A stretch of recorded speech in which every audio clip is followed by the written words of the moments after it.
If you're hosting a custom website or a custom domain on AWS, then probably you're looking for a way to secure it. In this video, we'll go through the security best practices for Amazon Route 53, which is the DNS service from Amazon. Now, if you understand the concepts of what a DNS is, what a CNAME is, and even the walkthrough of how do you create a custom domain and register it in Amazon, then you can use the timeline at the bottom to go straight to the security best practices. Otherwise, follow along and we'll walk through the business use case for why people do this in the first place and the different ways you can protect a web application on AWS cloud, along with the walkthrough of what it would look like to create a custom domain in AWS.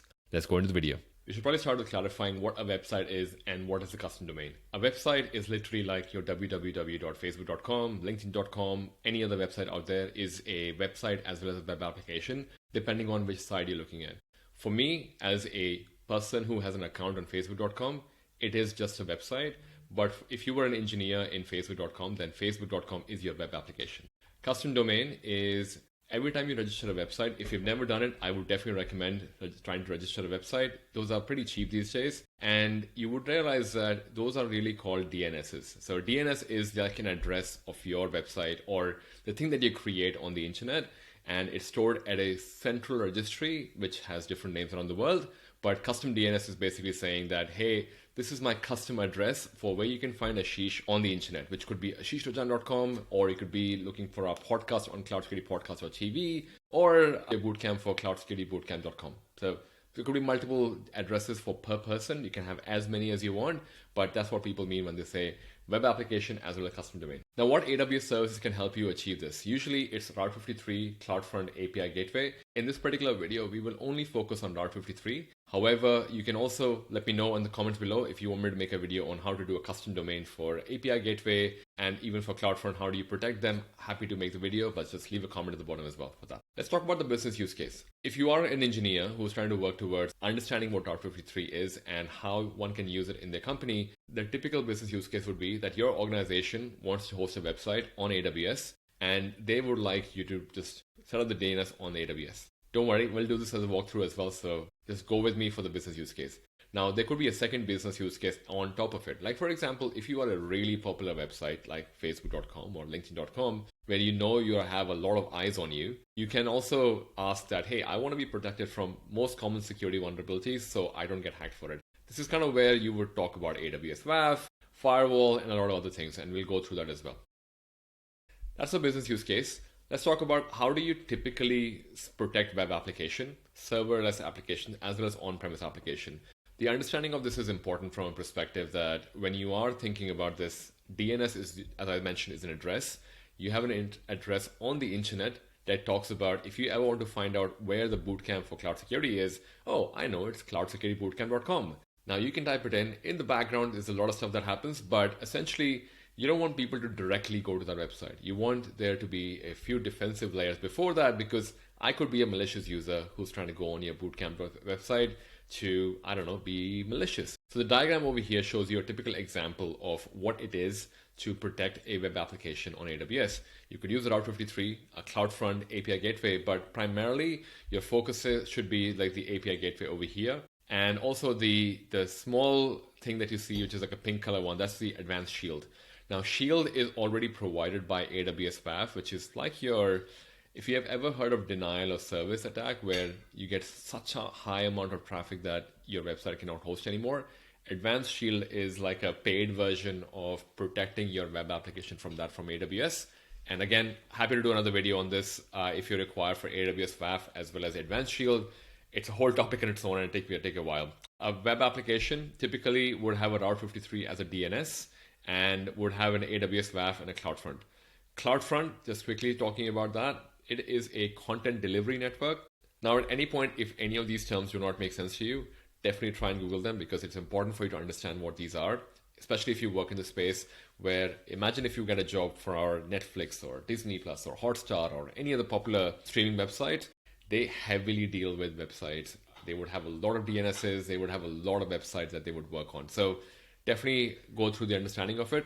So CloudFront is content delivery network. That's how you can access Netflix from anywhere in the world at the same speed as if you were basically there.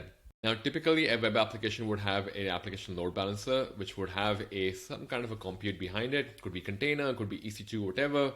but usually web applications are hosted on a EC2 or a compute service or a container. However, if you were to make a serverless application, which usually can come in front of an API gateway because you're primarily dealing with API or application programming interface services, where you just simply have one URL and you send a request and you get information that you require.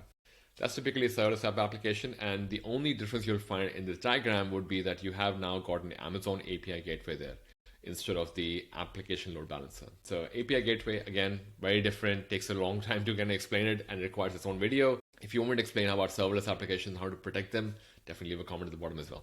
Last but not least is talking about on-premise. Now, most organizations that have been on the world map for a long time, they have a lot of history. They have managed data centers for a long time, and they would typically have services that are managing themselves on a data center that they own and run. So you would see over here, you have the corporate data center in this context, and that's connecting to a load balancer. That's how you're communicating. But a CloudFront, unfortunately, can talk to a data center as well. You would use a WAF, you would also still have the DNS service. Now, worthwhile calling out, you are able to still use Advanced Shield all across the board. These are the three typical examples you would see in an organization, especially when you get a business use case for, hey, I want to host a website and it needs to be safe on the internet. So these are the three common scenarios you'll come across. Let's look at how a Route 53 works. As I mentioned, Route 53 is a DNS service from Amazon, which basically means it is a public registry of addresses you may have on the internet, websites and anything else.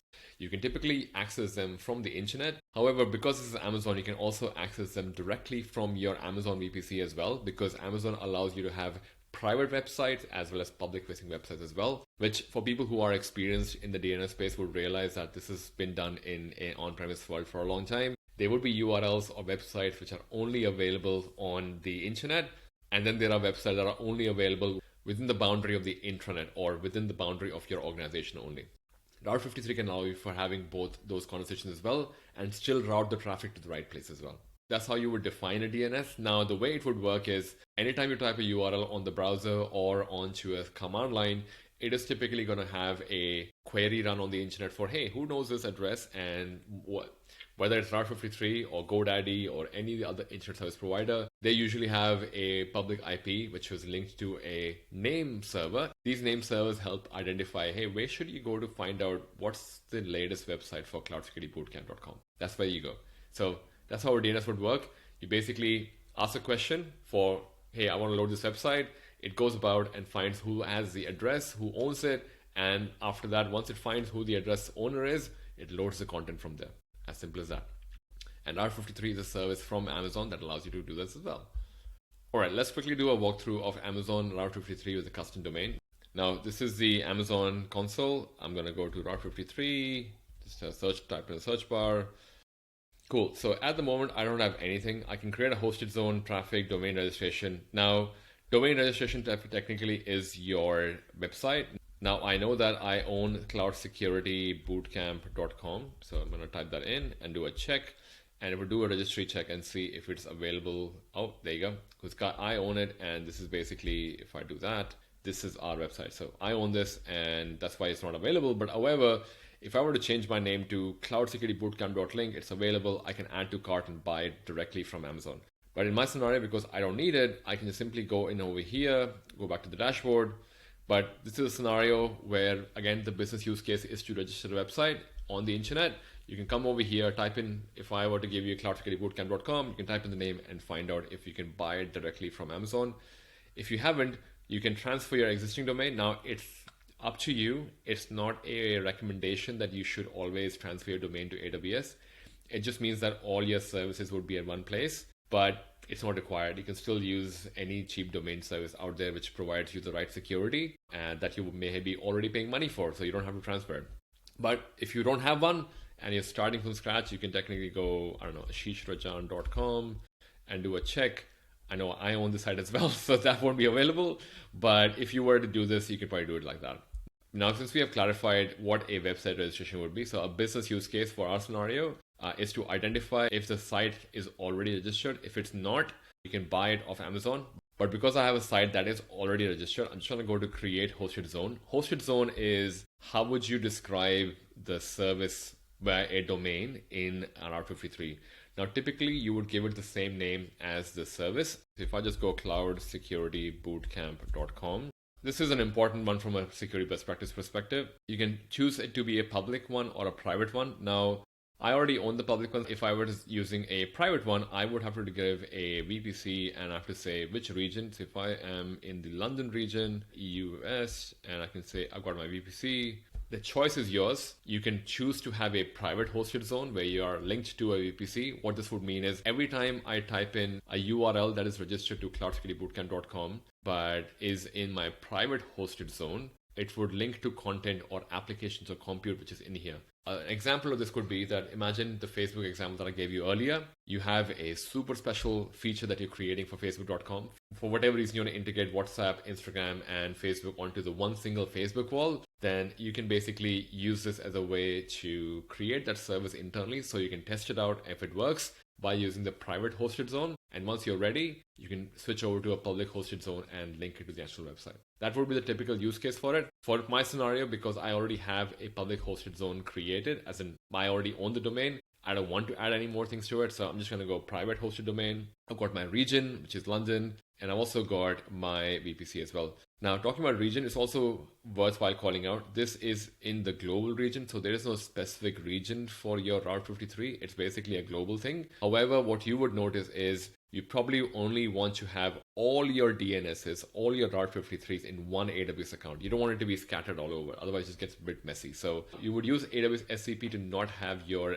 Route 53 domains scattered over all your accounts, which we'll get into when we talk about security best practices. Now, all right, I have my private. I'm going to create a hosted zone. It takes a minute. And now I have this ready. NS is name server that I was talking about earlier. But what this means now is I have got a hosted zone with the name of Cloud Security Bootcamp, which is my business use case one. I need to have a domain. I have chosen to go down the path of having it as a private. Now I'm going to create a record. I'm going to say, I just want this to be a dev.cloudsecuritybootcamp.com. And I want this to route traffic to www.bing.com. I just want the traffic. This is a simple record. Go TTL is fine. Simple routing. I don't want it to be complicated. I'm going to create a record. It's going to create the record. Now, worthwhile calling out, I am not on a VPC, so I would not be able to access this directly. Now I'm going to create a hosted zone again, this time as per the business use case. I'm going to go cloudsecuritybootcamp.com. And I'm going to go for a public one. I'm just going to say account status is standby. You always want to have a tag. It's a good practice to have a tag. So now I am going to go down the path of a public one. I've showed you the example of the private one. Let's do a public one as well. This should take a couple of minutes, but it may sometimes take longer as well because, again, it's on the internet. So I'm going to create a record here, which is the same one, dev.blah, blah, blah. And I'm going to pick a CNAME. Now, I would definitely recommend just having an understanding of what all these options are, because that would be really helpful in understanding how it specifically works, because there could be multiple things. There could be mail server, there could be name servers, SPF record. There's a lot that goes into this, but essentially this is where your knowledge of network security would help in. So you need to look, just having an understanding of what all these are would help you immensely in interviews as well. So definitely have at least an understanding of it. All right, I've created that record, and now given a few minutes, it has 300 seconds as the TTL. That's how you create the business use case of a public or a private hosted zone where you can have a website already registered, or you can register with Amazon, and then you can have all these subdomains that you can create. Now, if, again, any of these terms do not make sense, I highly recommend at least either leaving a comment and I can make a video on how to explain it, or definitely check those videos out yourself, search for them, and get an understanding of what all these terminologies are, like domain, subdomain, DNS, IP address. These are really great foundational pieces for network security, and you will find them really helpful when you go for a job or an interview. Now, depending on how much time you have set as a TTL, it may take some time, but for the moment, I'm going to go on to the second business use case, which is talking about rules for firewall. Now, you can have firewall rules for the resolver, and this is actually, wow, this is great, because this actually tells you, I would definitely check out this page. It tells you how it's going to work, where your network, how you're going to communicate, and what the resolver rule is going to do, and what the example is. That should help. So these are good examples, because what this describes is exactly what I'm talking about from a private hosted zone perspective as well. And that's what a resolver would do. Every time you have defined a DNS rule or a resolver rule for these two websites or any other website of your choice, what a VPC would do is every time a VPC is trying to resolve when I say quote unquote resolve a website, it's going to go into these rules and see, hey, where does this resolve to? So if you were to say, do this internally, and for every time I type in cloudsecuritybootcamp.com, you want it to be redirected to bing.com, you can do that at this level as well. Now, this is where this comes in. The other thing you can also do is if I expand on the side, you can also have firewall rules. So you can have a domain list for what firewall rules can be applied to it. You can have a DNS firewall. Now, and this explains how this would work. You have an instance or your EC2 instance make a call for what the website you're trying to attend and the rules that may be applied to it. Now, this is just step one. This is just level one, and it's kind of where the demo per se ends. And I would definitely recommend deleting the hosted zone once you're done with it, which I'm going to quickly do here because I don't want to be charged for keeping a record. So I'm going to delete that record. Pretty much the record I want to have deleted. And now after this, I should be able to delete the whole zone as well. So delete. All right, so it's on. All right, so I've cleaned up what I've done so I don't get charged for it. But if I come back to our slide deck, essentially what we've done is we have had a Route 53 domain created with a custom domain. And hopefully this helps you at least understand the business use case 1 and 2. Now, there could be a walkthrough of the whole OWASP top 10 and making it even more secure. I haven't covered it. It takes a lot more time. But if you want me to cover this in a separate video, definitely leave that as a comment as well. Let's talk about the security best practices for an Amazon perspective as well as from an application perspective, specifically for Route 53. From an Amazon perspective, they take care of the entire service because it is a managed service. The Amazon would make sure that the Route 53 service is available for you. However, you may want to consider using the certificate manager, especially when you are trying to do SSL or TLS traffic. Basically, that is the HTTPS. If you want HTTPS against your website because it looks safe and secure for people to sign up, you should definitely use that ACM service because that also allows you to do auto renew depending on whether you allow Amazon to manage the certificate and the key for the certificate for you.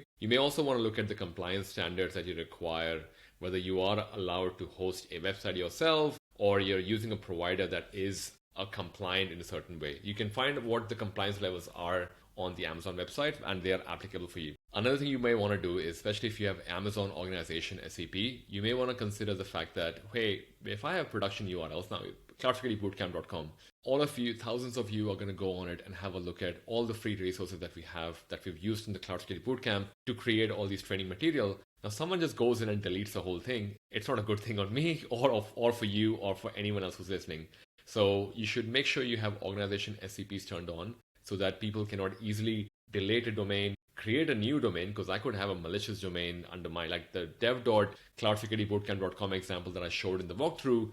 I could have that directed to a hacker website where they can steal all the keys. Probably don't want that either, right? Outside of that, you probably also want to make sure that you are allowing people to only create either a private hosted zone or a public hosted zone. Again, that's based on the risk of the business that you're working with. You can work according to the risk posture. You also want to work with the AWS CloudTrail that is enabled to make sure any malicious activity on your hosted zone or the DNS resolver, or if someone turns off the DNS firewall, you probably want to be alerted on it or have an auto remediation action. Talking about auto remediation, Guard Duty is also looking at your VPC flow logs. So for all DNS communication that goes through in a VPC, Guard Duty is doing a threat detection and identifying is there a crypto mining or any malicious activity going on from a DNS perspective, and it would alert. Now, typically on that alert, you can also have it make sure that there's an auto remediation action takes place and it turns it back to what it should have been. Last but not least, you would also consider using config to maintain the state of the DNS records that you're trying to maintain, especially in the scenario, which I'm going to talk about next, especially if you don't take care of the active list of domains you should own.